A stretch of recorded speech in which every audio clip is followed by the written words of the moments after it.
Okay mga Mariko, may nagtatanong, sis, buti hindi ka pumayat. Pumayat din naman ako Mariko, lalo na yung mga unang 6 na buwan ko. Payat na payat talaga ako noon kasi 10 kilos agad yung nawala sa akin. Kasi March 2025, nung na-diagnose ako, and yung 6 na buwan na yun, payat talaga. Pero ngayon mga Mariko, kahit pa paano nakakabawi na talaga yung katawan ko. Yun nga lang kasi, nagkakaroon na ako ng problema mga Mariko. Lalo na kapag napasobra ako ng gamot ko for hyperthyroidism, nag-hypo naman ako. And kapag binabaan na naman yung dosage, is bumabalik na naman ako sa hyper na talagang naglalagas yung buhok, yung mga ganon, nagbaback to zero kumbaga. So, kung naranasan ko ba pumayat, yes, pumayat din po talaga ako. Kasi nga, sobrang bilis ng metabolism ko noon.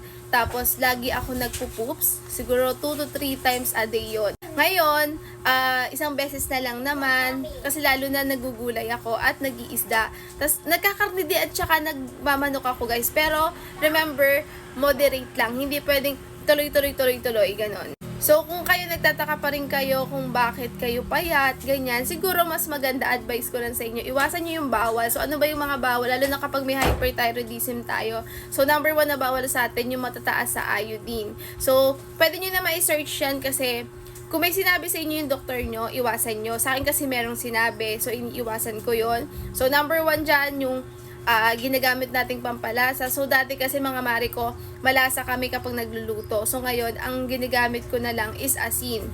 Pero huwag kayong mag-alala, minsan kasi nakakakain din ako ng bawal. Lalo na kapag merong check-up yan, yung mga biscuit. Kasi pag nakita nyo yung biscuit, meron siyang iodized salt. So, nakakakain pa rin naman ako. Pero hanggat maaari, iwasan nyo. Okay? Yun lang.